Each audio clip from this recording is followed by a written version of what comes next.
7,000 টাকা। আচ্ছা এলা এন থেকে 2,000 টাকা দে। কি এর তা আমার 2,000 টাকা দিবি না? আমি তো করে লয়ে আইলাম, গরু দিয়ে আইলাম, চাটা খাইতে আমার 2,000 টাকা দিবি না? আরে না বেটা 2,000 টাকা দে। আরে না বেটা 1,500 টাকা দে। 2,000 টাকা কইছি, 2,000 টাকা দে। আরে ধর তো টাকা লয়ে যা, ব্যাগ টাকা লয়ে যা, গরু না লাগবে না। আর 500 টাকা দে। আরে ভাই রাখ আরে ধর গরু না লাগবে না, যা।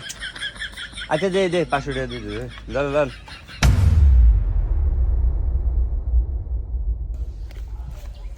ওইছে বুঝ পাইছস? আলা বেটা করে আল্লাহর নাম লিয়ে গরুটা খুললা দিয়া দে।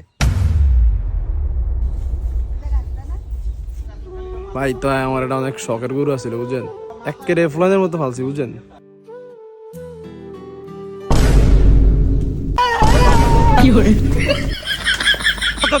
আর কি শালিকা ভাই, আরে আমি কে তুই